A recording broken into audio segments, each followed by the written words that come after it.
नमस्कार। गत 20-21 वर्षरे आम समस्तक पई एक आशीर्वाद वर्ष होइछि। एही कोरोना महामारी वर्षरे आम परमेश्वर आम प्रभु आमको अधिकरु अधिक बुझिबा पई सहाय्य करिसंती।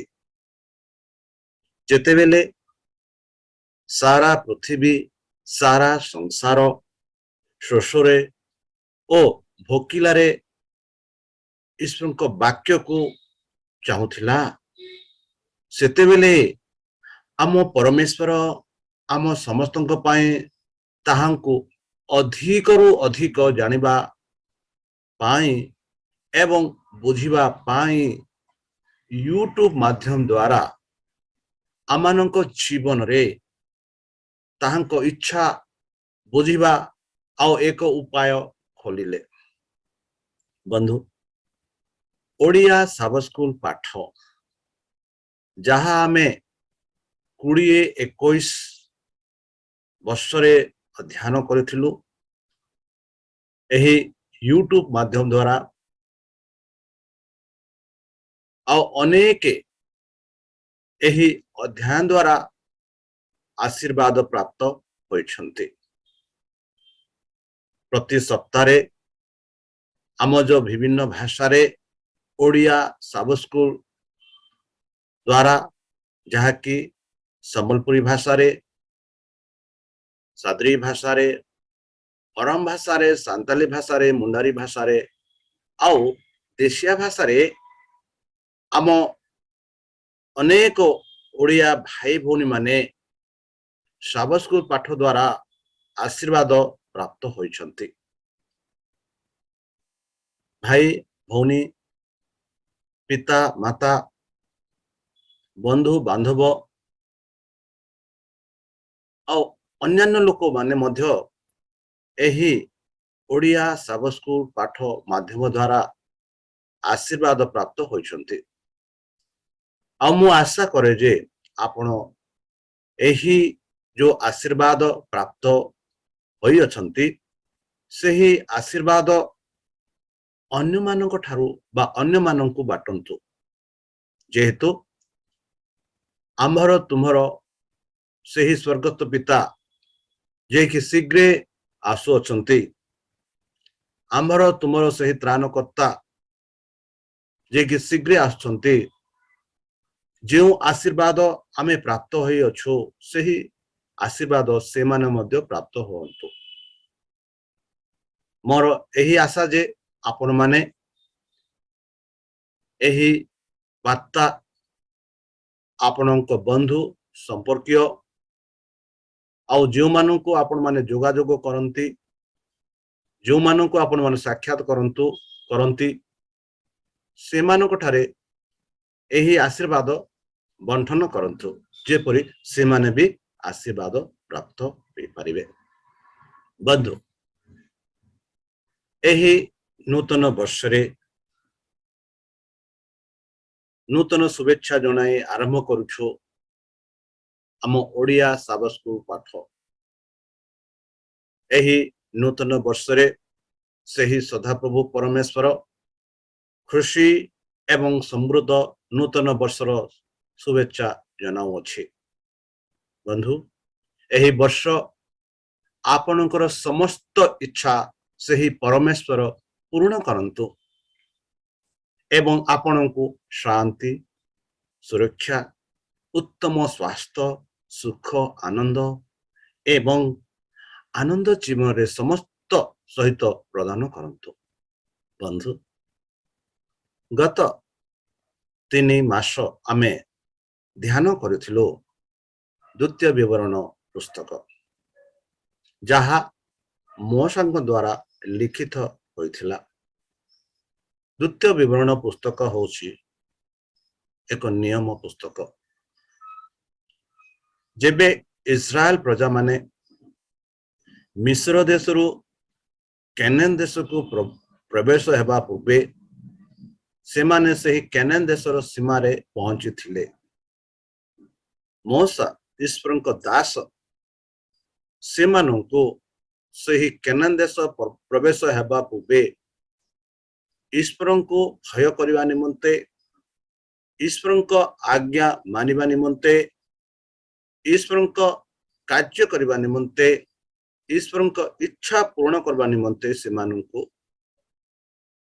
ଉତ୍ସାହ କରିଥିଲେ, ପରାମର୍ଶ ଦେଇଥିଲେ। ବନ୍ଧୁ, 2022 ପ୍ରଥମ 3 ମାସରେ ଆମେ ଆଲୋଚନା କରିବାକୁ ଯାଉଅଛୁ ନୂତନ ନିୟମର ଗୋଟିଏ ପୁସ୍ତକ, ଯାହାର ନାମ ହେଉଛି ଏବ୍ରି ପୁସ୍ତକ, ଯାହା ସାଧୁ ପାଉଲଙ୍କ ଦ୍ୱାରା ଲିଖିତ ହୋଇଅଛି। ମୋଶା ଯେପରି ଇସ୍ରାଏଲ ପ୍ରଜାମାନଙ୍କୁ ସେହି କେନାନ ଦେଶ ସୀମାରେ ଈଶ୍ୱରଙ୍କ ପ୍ରେମ, ଈଶ୍ୱରଙ୍କ ଠାରେ ଭରସା, ଆଶା, ବିଶ୍ୱାସ କରିବା ପାଇଁ, ତାଙ୍କ ଆଜ୍ଞା ମାନିବା ପାଇଁ, ଆଉ ଯେଉଁ ଦେଶରେ ସେମାନେ ପ୍ରବେଶ କରିବାକୁ ଯାଉଛନ୍ତି ସେହି ଦେଶରେ ସେହି ପରମେଶ୍ୱରଙ୍କୁ ନ ଭୁଲିବା ପାଇଁ କହିଥିଲେ, ସେହିପରି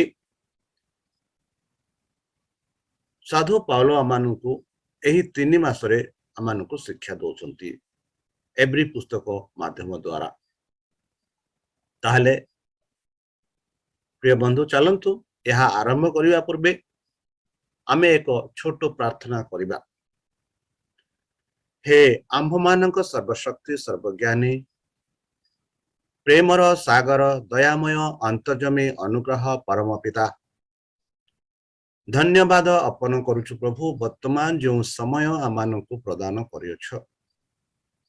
ଧନ୍ୟବାଦ କରୁଛୁ ପ୍ରଭୁ ଗତ 2021 ଆମମାନଙ୍କ ସହ ବର୍ତ୍ତିଥିଲେ, ଆମମାନଙ୍କ ସମସ୍ତ ପ୍ରକାର ଦୁଃଖ, କଷ୍ଟ, ବାଧା, କ୍ଲେଶ, ଶତ୍ରୁ ଶୈତାନ ହସ୍ତରୁ ଆମମାନଙ୍କୁ ସୁରକ୍ଷାରେ ରଖି ଆଜି ଯାଏ ବଞ୍ଚିବା ପାଇଁ ଏହି ଜୀବନ ପ୍ରଦାନ କରିଛନ୍ତି। ଧନ୍ୟବାଦ ଅର୍ପଣ କରୁଅଛୁ। ବର୍ତ୍ତମାନ ଯେଉଁ ହିବ୍ରୀ ପୁସ୍ତକ ପଢିବାକୁ ଯାଉଅଛୁ, ସେହି ପବିତ୍ର ଆତ୍ମା ଦ୍ୱାରା ଆମମାନଙ୍କୁ ପରିଚାଳନା କର, ଶକ୍ତିରେ, ଜ୍ଞାନରେ ପରିପୂର୍ଣ୍ଣ କର। ଆମ ପାପ ସବୁ ତମ ସେହି ବହୁମୂଲ୍ୟ ରକ୍ତରେ ପରିଷ୍କାର କରି ଧୋଇ ଦିଅ। ଆଉ ପରିଶେଷ ଯେବେ ତୁମ ସେହି ସହସ୍ର ଦୂତଙ୍କ ସହ ଆପଣ ସାଧୁମାନଙ୍କୁ ସଂଗ୍ରହ କରିବା ନିମନ୍ତେ ଆସିବେ, ସେତେବେଳେ ଆମମାନଙ୍କୁ ଏକ ବାସସ୍ଥାନ ଦିଅ ବୋଲି ତ୍ରାଣକର୍ତ୍ତା ପ୍ରଭୁ ଯୀଶୁଙ୍କ ମଧୁରମୟ ନାମରେ ଏହି ଛୋଟ ଭିକ୍ଷା ମାଗୁଅଛୁ, ଶୁଣି ଗ୍ରହଣ କର। ବନ୍ଧୁ, ଆଉ ଥରେ ଆମେ ଖୁସି ଅଛୁ କି ଏହି ନୂତନ ବର୍ଷରେ ଆମ ଓଡ଼ିଆ ସାବତ ସ୍କୁଲ ପାଠ ଆରମ୍ଭ କରିବାକୁ ଯାଉଅଛୁ। ଯେପରିକି ଗତ 2021 ବିଭିନ୍ନ ଭାଷାରେ ଆମେ ଆଲୋଚନା କରିଥିଲୁ, ଯେପରିକି ସମ୍ବଲପୁରୀ ଭାଷା, ସାନ୍ତାଲି ଭାଷା, ସାଦ୍ରି ଭାଷା, ମୁଣ୍ଡାରୀ ଭାଷା, ଅରମ ଭାଷା ଆଉ ଦେଶୀୟ ଭାଷାରେ ଆମେ ଆଲୋଚନା କରିଥିଲୁ ଆମ ଏହି ଓଡ଼ିଆ ସାବତ ସ୍କୁଲ ଲେସନ ପାଠ। ଯେପରିକି ଆମ ଭାଇ ଭଉଣୀ ମାନେ ନିଜ ଭାଷାରେ ପାଠକୁ ସ୍ପଷ୍ଟ ରୂପେ ବୁଝିପାରିବେ, ଯୀଶୁ ଖ୍ରୀଷ୍ଟଙ୍କ ବିଷୟରେ ବୁଝିପାରିବେ, ତାହାଙ୍କ ପ୍ରେମରେ ସେମାନେ ଭରିଥିବେ। ଏଥିପାଇଁ ଆମେ ଆରମ୍ଭ କରିଛୁ ବିଭିନ୍ନ ଭାଷାରେ ଓଡ଼ିଆ ସାବତ ସ୍କୁଲ ପାଠ। ମୁଁ ଆଶା କରୁଛି ଏହି ଓଡ଼ିଆ ସାବତ ସ୍କୁଲ ପାଠ ଦ୍ୱାରା ଆପଣମାନେ ଆଧ୍ୟାତ୍ମିକ ରୂପେ ଆଶୀର୍ବାଦ ପ୍ରାପ୍ତ ପାଉଅଛନ୍ତି। ତାହା ହିଁ ନୁହେଁ, ଆପଣଙ୍କ ସମ୍ପର୍କ ଓ ପ୍ରଭୁଙ୍କ ସମ୍ପର୍କରେ ଏକ ଘନିଷ୍ଠ ରୂପେ ବଢୁଅଛି। ତାହେଲେ ଚାଲନ୍ତୁ ଏହି ସପ୍ତାହର ପାଠ ଆମେ ଆଲୋଚନା କରିବା। ଆଉ ଏହି ସପ୍ତାହର ପାଠ ହେଉଛି, ଇଂରାଜୀରେ କୁହାଯାଉଛି କି the letter to the Hebrews and to us, ଏବ୍ରିୟମାନଙ୍କ ଏବଂ ଆମ୍ଭମାନଙ୍କୁ ଚିଠି। ଏବ୍ରିମାନଙ୍କୁ ଏବଂ ଆମ୍ଭମାନଙ୍କୁ ଚିଠି। ବନ୍ଧୁ, ପବିତ୍ର ଶାସ୍ତ୍ର ଯାହା ବିଭିନ୍ନ ଲୋକଙ୍କ ଦ୍ୱାରା ଲିଖିତ ହୋଇଅଛି, ଈଶ୍ୱରଙ୍କ ବାକ୍ୟ विभिन्न लोकों द्वारा प्रचारित करा जाई अछि। जदि आपण जदि कल्पना करिसंती केबे हेले कि जीसु किंबा प्रेरित मानक मध्यरु जणे प्रचार करबा कौन हेबो।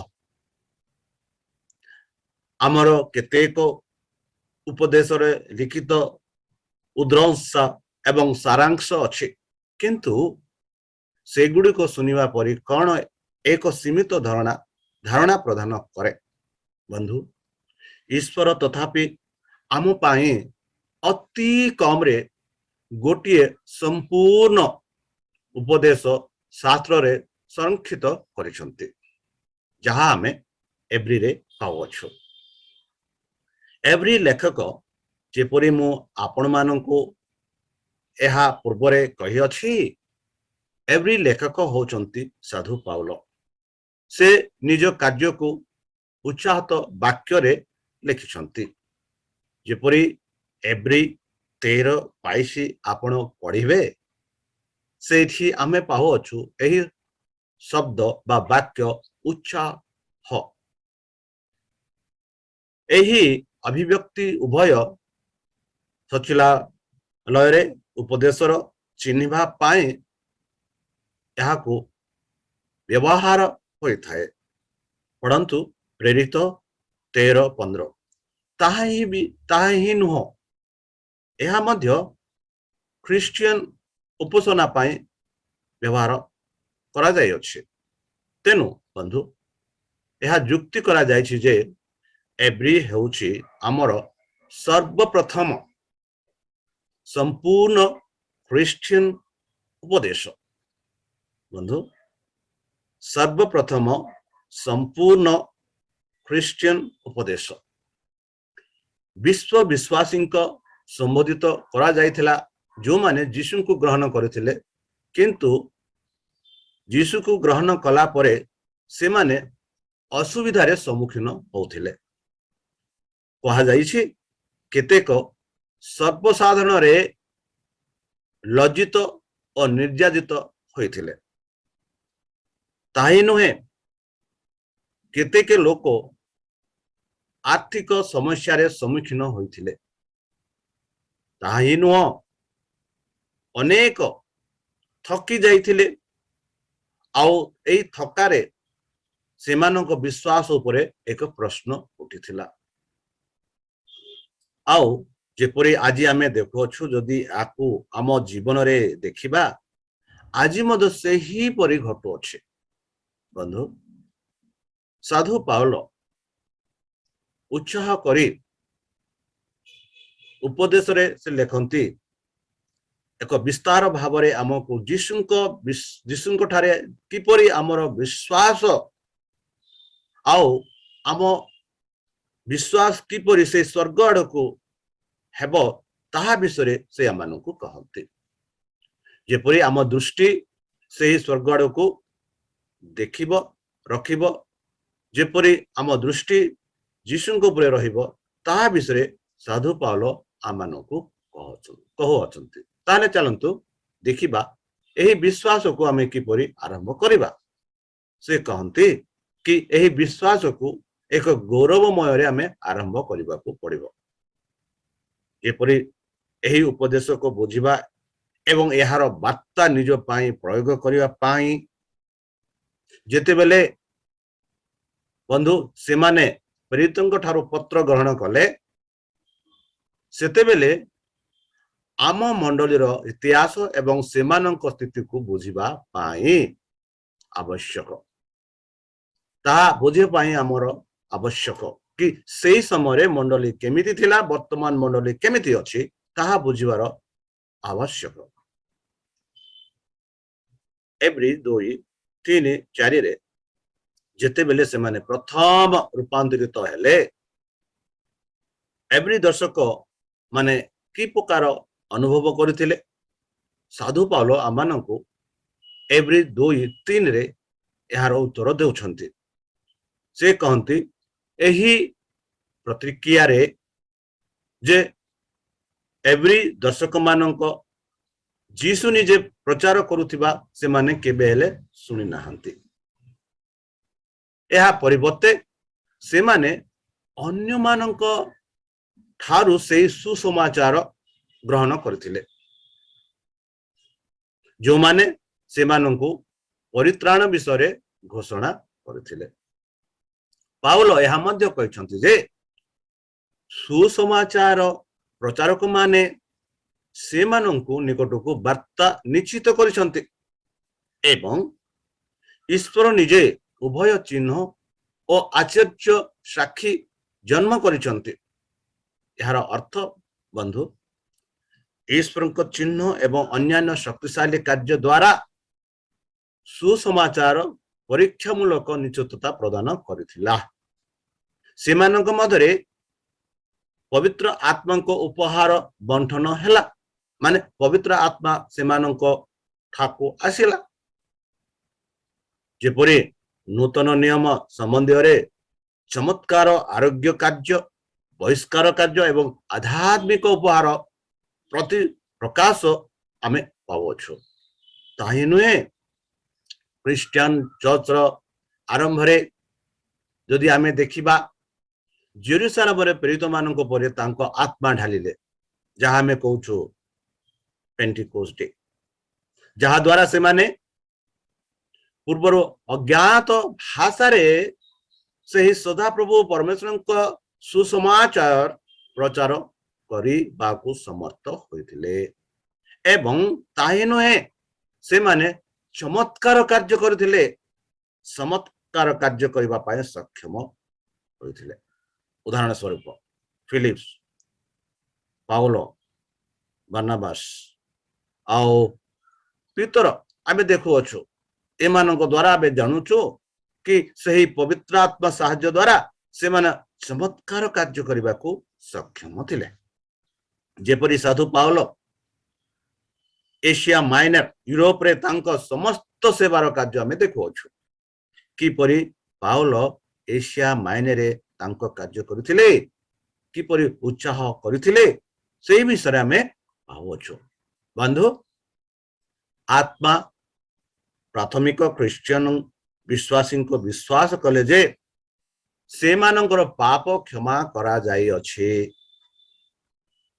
ଏହିପରି ସେମାନେ ବିଚାରକୁ ଭୟ କଲେ ନାହିଁ ଏବଂ ଫଳସ୍ୱରୂପ ସେମାନଙ୍କ ପ୍ରାର୍ଥନା ସାହସିକ ଏବଂ ଆତ୍ମବିଶ୍ୱାସୀ ହେଲା ଏବଂ ସେମାନଙ୍କ ଧାର୍ମିକ ଅଭିଜ୍ଞତା ଆନନ୍ଦଦାୟକ ହେଲା। ବନ୍ଧୁ, ମନ୍ଦ ଶକ୍ତିର ବାସ ହୋଇଥିବା ଆତ୍ମା ମଧ୍ୟ ସେମାନଙ୍କୁ ଉଦ୍ଧାର କରିଥିଲେ, ଯାହା ମନ୍ଦ ଶକ୍ତି ଉପରେ ଈଶ୍ୱରଙ୍କ ଶକ୍ତି ସର୍ବୋଚ୍ଚତାର ପ୍ରମାଣ ଥିଲା ଏବଂ ସେମାନଙ୍କ ଜୀବନରେ ଈଶ୍ୱରଙ୍କ ରାଜ୍ୟ, ଈଶ୍ୱରଙ୍କ ବାକ୍ୟ ସ୍ଥାପିତ ହୋଇଥିବାର ପ୍ରକାଶ ପାଇଥିଲା। ବନ୍ଧୁ, ଯଦି ଏହା ଆପଣା ଜୀବନରେ, ମୋ ଜୀବନରେ ଯଦି ନେବା, ଆମ ଜୀବନରେ କିପରି ଈଶ୍ୱରଙ୍କ ବାକ୍ୟ ମାନଙ୍କୁ ରୂପାନ୍ତର କରିବ, ଟିକିଏ ଚିନ୍ତା କରନ୍ତୁ। ଯେହେତୁ ଈଶ୍ୱରଙ୍କ ବାକ୍ୟ ମାନିବାର ସାଧାରଣ କଥା ନୁହଁ, ଯେହେତୁ ଏହା ଏକ ସଂଗ୍ରାମ। ଶୈତାନ ସଦାବେଳେ ଚାରିପଟେ ଘେରିଥାଏ। ଈଶ୍ୱରଙ୍କ ବାକ୍ୟରୁ ଏଡ଼େଇ ନେବା ପାଇଁ ଶୈତାନ ଅନେକ ପ୍ରକାର ପ୍ରଲୋଭନ ଆଣିଥାଏ। ସେହି ପ୍ରଲୋଭନରୁ ଆମେ କିପରି ଈଶ୍ୱରଙ୍କ ବାକ୍ୟକୁ ଧରି ଆଗକୁ ବଢିବା, ଈଶ୍ୱରଙ୍କ ବାକ୍ୟ ହିଁ ଆମମାନଙ୍କୁ ସାହାଯ୍ୟ କରିଥାନ୍ତି, ଈଶ୍ୱର ହିଁ ଆମମାନଙ୍କୁ ସାହାଯ୍ୟ କରନ୍ତି। ଯେତେବେଳେ ବିଶ୍ୱାସୀ ମାନେ ଖ୍ରୀଷ୍ଟଙ୍କ ଠାରେ ସେମାନଙ୍କର ବିଶ୍ୱାସ ସ୍ୱୀକାର କଲେ ଏବଂ ଚର୍ଚ୍ଚରେ ଯୋଗାଯୋଗ ଦେଲେ, ସେମାନେ ଏକ ସୀମା ଚିହ୍ନ ସ୍ଥିର କଲେ, ଯାହା ସେମାନଙ୍କୁ ଅନ୍ୟ ସମାଜ ଠାରୁ ପୃଥକ ହେବାକୁ ପଡ଼ିଲା ବା ଦୁର୍ଭାଗ୍ୟ, ଏହା ଦ୍ୱନ୍ଦ୍ୱ ପାଇଁ ଏକ ଉଚ୍ଚ ହୋଇଗଲା, କାରଣ ଏହା ସମ୍ପୂର୍ଣ୍ଣ ଭାବରେ ସେମାନଙ୍କ ସମ୍ପ୍ରଦାୟକ ଏବଂ ଏହାର ମୂଲ୍ୟ ଉପରେ ଏକ ନକାରାତ୍ମକ ବିଚାର ସାଫ କଲା। ଆମେ ଯଦି ଆଗକୁ ଦେଖିବା, ଏବ୍ରୀ 10:32-34 ଆଉ ଏବ୍ରୀ 13:3 ସେମାନଙ୍କ ଜୀବନରେ କିପରି ପରିବର୍ତ୍ତନ ହୋଇଥିଲା ସେମାନେ କିପରି ଅନୁଭବ କରିଥିଲେ ତାହା ଆମେ ପାଉଅଛୁ। ଏହା ବର୍ଣ୍ଣନା କରି ସାଧୁ ପାଉଲ କହନ୍ତି ପ୍ରେରିତ 16:19-22 ଆଉ ପ୍ରେରିତ 17:1-9। ଏହା ସମ୍ଭବ ବିରୋଧୀ ମାନଙ୍କ ଦ୍ୱାରା ଉତ୍ତେଜିତ ମାଓବାଦୀଙ୍କ ହାତରେ ହିବ୍ରୀ ପାଠକ ମାନେ ପାଟିରେ ଏବଂ ଶାରୀରିକ ସ୍ତରରେ ଯନ୍ତ୍ରଣା ଭୋଗୁଛନ୍ତି, ଏହା ଆମେ ଦେଖୁଅଛୁ। ସେମାନଙ୍କୁ ମଧ୍ୟ କାରାଗାରରେ ରଖାଯାଇଥିଲା। ତାହି ନୁହେଁ, ସେମାନଙ୍କୁ ମାଡ଼ ମଧ୍ୟ ଦିଆଯାଇଥିଲା। ଅଧିକ ଲୋକମାନେ ମୃତ୍ୟୁବରଣ କରିଥିଲେ, କାରଣ ଅଧିକାରୀ ମାନେ ଦଣ୍ଡ ଏବଂ କାରାଗାରକୁ ଅନୁମତି ଦେବାର ସକ୍ଷମ ରଖିଥିଲେ। ପ୍ରାୟତଃ ଉପଯୁକ୍ତ ନ୍ୟାୟ ନିୟମ ପାଳନ ନ କରି ସେମାନେ ପ୍ରମାଣ ସଂଗ୍ରହ କରିଥିଲେ। ବନ୍ଧୁ, ଖ୍ରୀଷ୍ଟିଆନ ଅପମାନକୁ ବହନ କରିବା, କେବଳ ଖ୍ରୀଷ୍ଟଙ୍କ ସହିତ ନିଜକୁ ଚିହ୍ନିବା ଏବଂ ଏହି ସଂଗଠନର ଲଜ୍ଜା ଏବଂ ଅପବ୍ୟବହାରକୁ ସହ୍ୟ କରିବା। ଖ୍ରୀଷ୍ଟିଆନ ଆମମାନଙ୍କ ବିରୁଦ୍ଧରେ ସର୍ବସାଧାରଣ ଶତ୍ରୁତା ସେମାନଙ୍କ ଚିହ୍ନ ଧାର୍ମିକ ପ୍ରତିବଦ୍ଧତାର ଫଳାଫଳ। ଲୋକମାନେ ଧାର୍ମିକ ପ୍ରାର୍ଥ୍ୟ ଦ୍ୱାରା ବିରକ୍ତ ହୋଇପାରନ୍ତି, ଯାହାକୁ ସେମାନେ ବୁଝନ୍ତି ନାହିଁ, କିମ୍ବା ଯେଉଁମାନଙ୍କର ଜୀବନ ଶୈଳ ଏବଂ ନୈତିକତା ଅନ୍ୟମାନଙ୍କୁ ଦୋଷୀ କିମ୍ବା ଲଜ୍ଜିତ କରିପାରେ। ବନ୍ଧୁ, ଯେପରି ଜଣେ ଲେଖକ କହନ୍ତି, ପ୍ରଥମ ଶତାବ୍ଦୀର ମଧ୍ୟଭାଗରେ ଖ୍ରୀଷ୍ଟିଆନ ମାନଙ୍କ ମାନଜାତି ପ୍ରତି ଘୃଣା ବୋଲି ବିବେଚନା କରିଥିଲେ। ଏହିପରି ଆମେ ପାଉଅଛୁ। ବର୍ତ୍ତମାନ ହୋଇପାରେ ସେହିପରି ଅନୁଭବ ଆମେ ଅନୁଭବ କରୁଅଛୁ। ଖ୍ରୀଷ୍ଟିଆନ ଜୀବନ ଏକ ସଂଘର୍ଷ।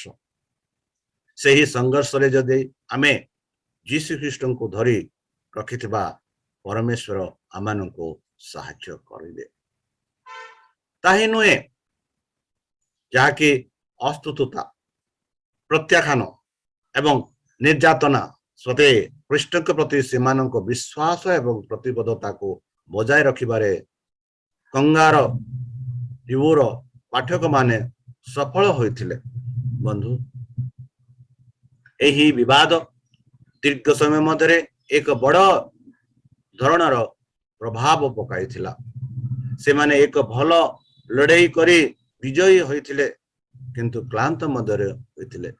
ହଁ, ଲଢ଼େଇରେ ଆମେ କ୍ଳାନ୍ତ ହୋଇଥାଉ, ଆଉ ଲଢ଼େଇରେ ଆମେ ବିଜୟ ବି ଲାଭ କରିଥାଉ, ଯେତେବେଳେ ଆମେ ସେହି ପରମେଶ୍ୱରଙ୍କ ହାତରେ ନିଜକୁ ସମର୍ପଣ କରିଥାଉ। ଏବ୍ରୀ ଆମକୁ କୁହନ୍ତି ଯେ ପାଠକମାନେ ଅସୁବିଧାର ସମ୍ମୁଖୀନ ହୋଇଥିଲେ। ତାହି ନୁହେଁ, ସେମାନଙ୍କ ସମ୍ମାନ ବିରୁଦ୍ଧରେ ମୌଳିକ ଏବଂ ବୋଧ ହୁଏ ଅନ୍ୟ ପ୍ରକାର ଆକ୍ରମଣ ବି ହୋଇଥିଲା। ଏହିପରି ଆମେ ଏବ୍ରୀ ପୁସ୍ତକରେ ଆମେ ପାଉଅଛୁ। ଯେତେ ଲୋକ ଯୀଶୁ ଖ୍ରୀଷ୍ଟଙ୍କ ଠାରେ ବିଶ୍ୱାସ କଲେ, ସେମାନେ ସମ୍ମାନ ବିରୁଦ୍ଧରେ ମୌଳିକ ଏବଂ ବୋଧ ହୁଏ ଅନ୍ୟ ପ୍ରକାର ଆକ୍ରମଣ ଜାରି ଥିଲା। ତାହି ନୁହେଁ, କିଛି ବିଶ୍ୱାସୀ ଆମେ ଦେଖୁ କାରାଗାରରେ ଥିଲେ, କିଛି ବିଶ୍ୱାସୀ ମରଣ ହୋଇଥିଲେ, କିଛି ବିଶ୍ୱାସୀ ଚିନ୍ତିତ ହୋଇଥିଲେ।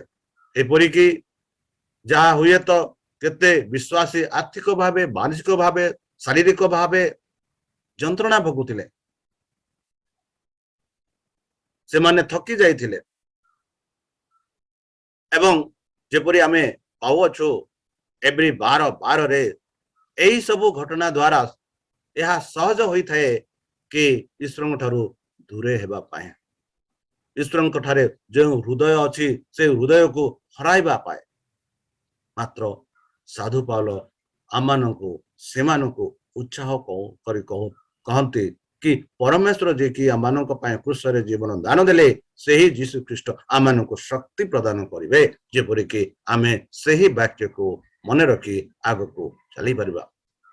ବନ୍ଧୁ, ବ୍ୟକ୍ତି ଏବଂ ସମ୍ପ୍ରଦାୟ ମଧ୍ୟରେ ଏହା ଏକ साधारण कथा से विजयर रोमांच परे पास हेबा परे मानसिक एवं अन्यान्य प्रकार प्रतिरक्षा आरामदायक होता है जेबे आमे एपरी गति करू गति कला परे आमे आरामदायक होता एवं जेपरी सेमानंकर शत्रु मानक प्रति आक्रमण अधिक असुरक्षित होती आसुथिबा विपद को सम्मान करने को जड़े व्यक्ति बा संप्रदाय एकत्रित होइतिबा शक्ति द्वितीय थर डाकिबा कष्टकर होता है। बंधु आमे जदि पढ़ा एक राजा 1:1-4 सेठी एलियन कहानी विषय में देखो आमे समस्त जानछु एलियन कहानी आउ एलियन सह कौन घटिला आमे समस्त जानछु जेपरी जेजिबेल से ही महाराणी अहाबंक पत्नी प्रत्येक ख्रीष्टन को विश्वासी को मृत्युवरण देथिले आओ आमे देखो एलियो से ही भयरे से ईश्वर को छाड़ी पलायन करुछन्ते जे पर्यंत से एकाकी स्वप्न रे पड़िथिले कि मु एका ही एई पृथ्वी रे अछि आउ एई पृथ्वी रे के नहांती आउ सेई भयरे से पलायन कले एही परि मनर भावना एही परि भावना मन को आसी पारे एही परि भावना शैतान आमानक मनरे भी आनी पारे जेबे आमे असुविधा सम्मुखीन करिथाओ जेबे आमे ताड़ना सम्मुखीन करिथाओ सदा प्रभु परमेश्वर एलियो को किपरि सहाय्य कले आउ एलियो किपरि आश्चर्य कार्य करथिले ता विषय भी आमे पावछु जेते बेले एलियो ख्रीष्टन ठारे समर्पण कले आ ख्रीष्ट तांको न भूली सहाय्य कले आउ एलियो विजय लाभ करथिले सेही समय विषय चिंता कर बंधु जो तुमे तुमर क्रिश्चियन जीवन विफल होइछे जेबे आमे एलियन परिस्थिति रे थाउ सेही समय परिस्थिति को तुमे मने कर चलो सेही परिस्थिति को आमे मने करबा पई चेष्टा करबा सेही परिस्थिति रे आमे किपरि व्यवहार करूछु आमर जो संपर्क अछि आमर जो विश्वास अछि सेही विश्वास को दृढ़ भाव में आमे रखिछु कि नाही ताकू चिंता करंतु जेपरि सेही दुख समय एलियो सदा प्रभु सम्मुखरू सेही अहाबंक सम्मुखरू सेही जेजिबालंक सम्मुखरू पलायन करथिले आमे भी सेही परि बिले बिले करिथा ताहांक ठारू आमे भी भिन्न नुह बेले बेले आमे भी सेही परि करिथाउ मात्र जेबे आमे आम जीवन को आग को दबेई चलिबा एकत्र रे दबाई चलिबा तेबे से अवस्था केबे भी आमन को जय करि परिबो नाही बरं से पराजय हेबो एकत्र दबाइबा साधु पाउलो से एवरी पाठक माननको से एवरी विश्वासी माननको कहंती कि से समस्त से अवस्था जहाँ से माने घटुअछंती जो परिस्थिति रे अछंती से परिस्थिति को दबाई आग को चलंतु सेमानक अवस्था को दृष्टि रे रखी प्रेरित पाठक माननको कौन कहबा को परामर्श देइथिले आमे आम लाभ पाए एवरी माननको कौन शिखिबा आसंतु ता आमे देखिबा जदि आमे एवरी पुस्तक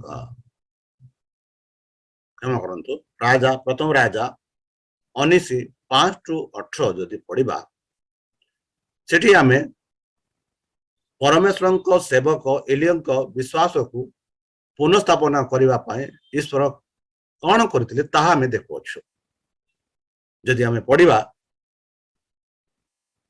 प्रथम राजा 19:5-18 सेठी आमे देखुछु से कर्मल परे एलियंको सहित ईश्वर कारोबार कहानी चित्ताकर्षक कारण यह कमल जत्न एवं ज्ञान को दर्शाए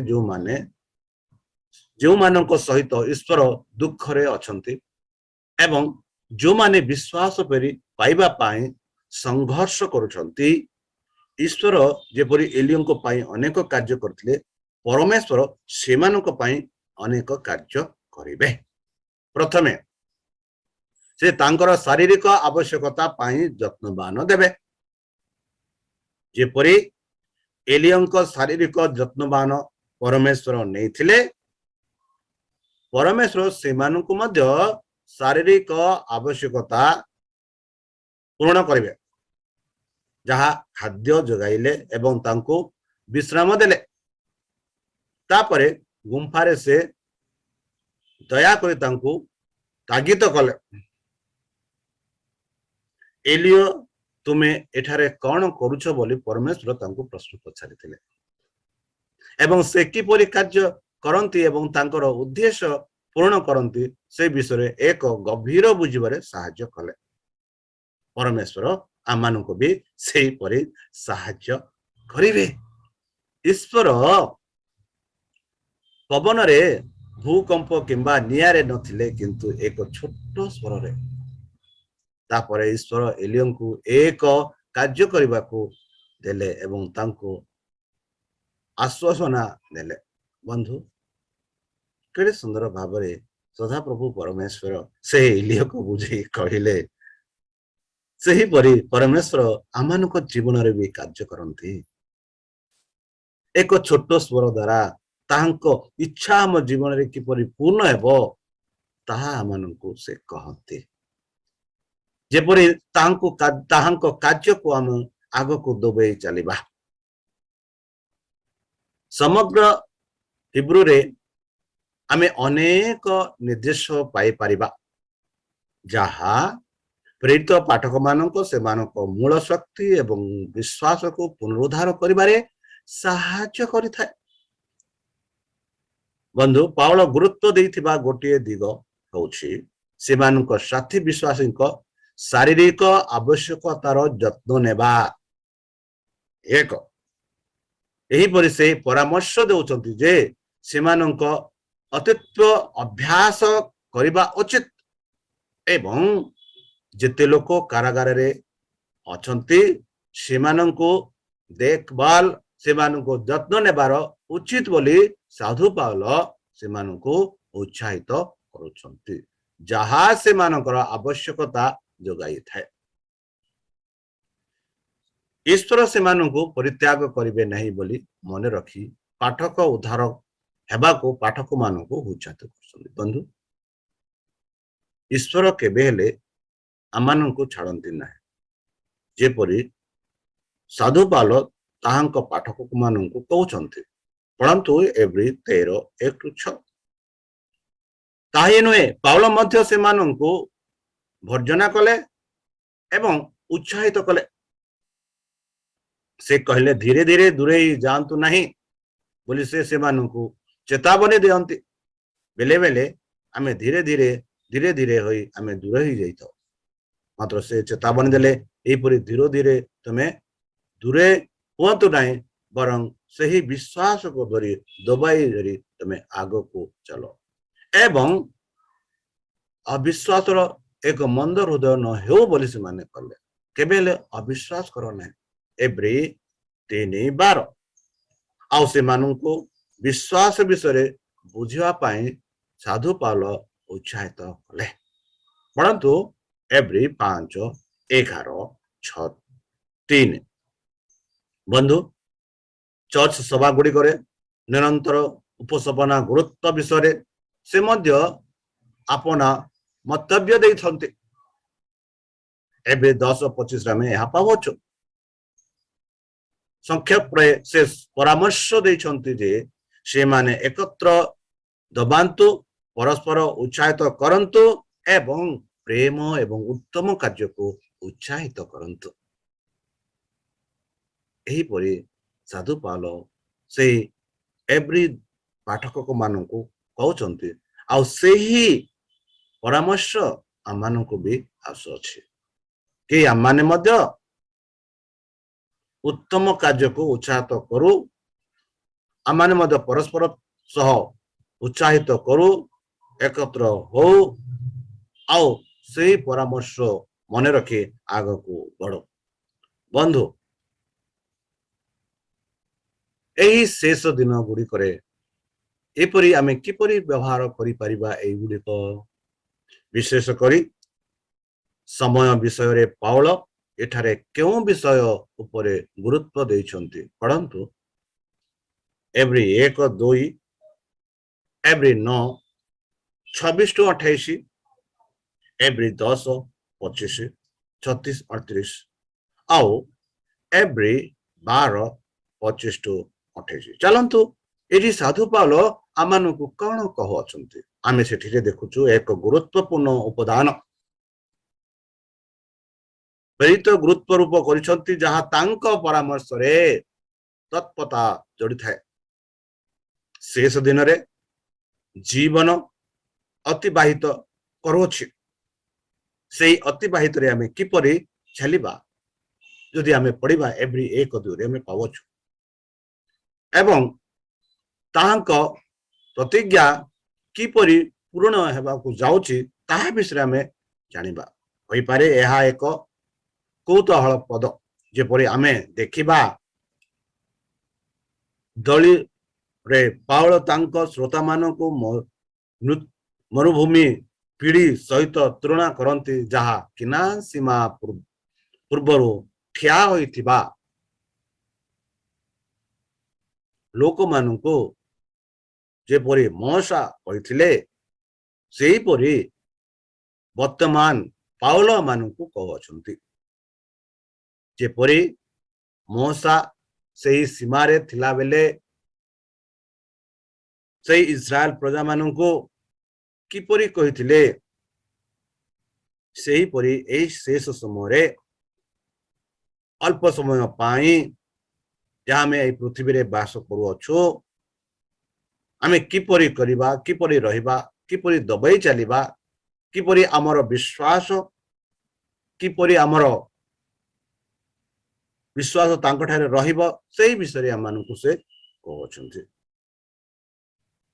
ଏହି ଶେଷ ଉପଦେଶ ପାଠକ ମାନଙ୍କୁ ଏକ ଏବଂ ଆମମାନଙ୍କୁ ସ୍ମରଣ କରାଇଲା କି ଈଶ୍ୱରଙ୍କ ପ୍ରତିଜ୍ଞା ପୂର୍ଣ୍ଣ ହେବା ପୂର୍ବରୁ ଈଶ୍ୱରଙ୍କ ଲୋକମାନଙ୍କ ଐତିହାସିକ ଭାବରେ ଅନୁଭବ କରିଛନ୍ତି।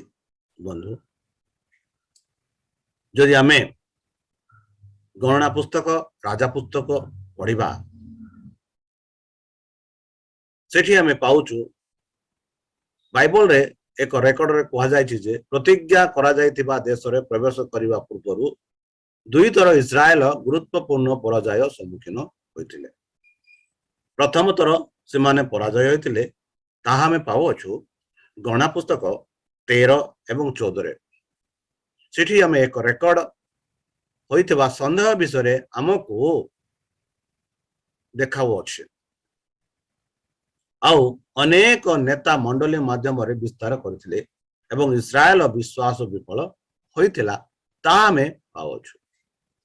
ଏହି ଫଳ ସ୍ୱରୂପ ସେମାନଙ୍କ କିନାନରେ ପ୍ରବେଶ କରିବାକୁ ଯାଉଥିବା ସମୟରେ ଏକ ନୂତନ ନେତା ନିଯୁକ୍ତ କରି ମିଶରକୁ ଫେରିବା ପାଇଁ ମଣ୍ଡଳୀ ନିଷ୍ପତ୍ତି ନେଇଥିଲା। ଦେଖନ୍ତୁ, ଯେଉଁ ପରମେଶ୍ୱର ସେମାନଙ୍କୁ କେନାନ ଦେଶରୁ ମିଶର ଦେଶରୁ କେନାନ ଦେଶକୁ ଆଣୁଥିଲେ, ଆଉ ଯେବେ ସେମାନେ କେନାନ ଦେଶର ସୀମାକୁ ପହଞ୍ଚିଲେ, ଆଉ ସେ କେନାନ ଦେଶ ପହଞ୍ଚିବା ପୂର୍ବେ କେତେକ ନେତା ମାନେ ଆପନା ନେତା ବାଛି ପୁନର୍ବାର ସେହି ମିଶ୍ର ଦେଶକୁ ନେବା ପାଇଁ ସେମାନେ କରିଥିଲେ। ଏହିପରି ପ୍ରଥମ ଥିଲା। ଦ୍ୱିତୀୟରେ ଆମେ ଦେଖୁଛୁ ଯାହା ଆମେ ଗଣନା ପୁସ୍ତକ 24-25ରେ ପାଉଛୁ, ଯାହା ଆମେ ଇସ୍ରାଏଲୀୟ ମାନେ ବାଲ ପ୍ରିୟରେ ସମ୍ବେଦନଶୀଳ ଏବଂ ମିଥ୍ୟା ଉପାସନା ସହିତ ଜଡ଼ିତ ହେଲେ।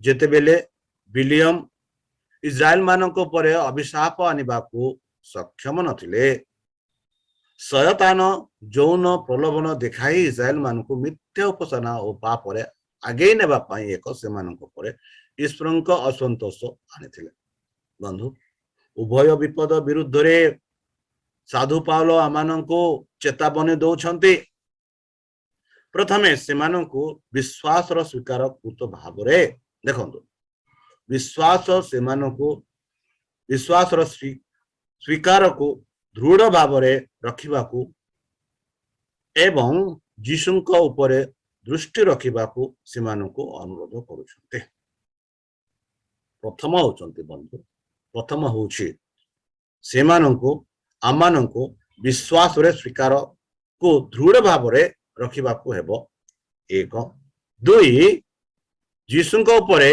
आम दृष्टि रखिबाकू हेबो तापरे आमे पाउचु साधु पालो सेमानंको अनैतिक एवं लोभरु निवृत्त हेबाकू कहउछन्ते अनैतिक एवं लोभरु निवृत्त हेबा पई कहउछन्ते बा दूरेई रहिबा पई कहउछन्ते आ परिशेष रे से कहन्ते सेमानंको सेमानंको नेता मानंको पालन करबा पर एवं पालन करबाकू उत्साहित करन्ते कि से कहन्ते परमेश्वर जहा जहा आज्ञा देछन्ते से आज्ञा गुडाक पालन करंतु बोली उत्साहित करूछन्ते बंधु ताहेले आम मनरे होई पारे आपनक मनरे अनेक प्रश्न आसी पारे जेपरि कि मृत्यु मानक अवस्था विषय आमर बुझाबणा विचार को नहीं एवं मृत्यु रे आखि बंद करबा मात्रे परवर्ती जिनिसटी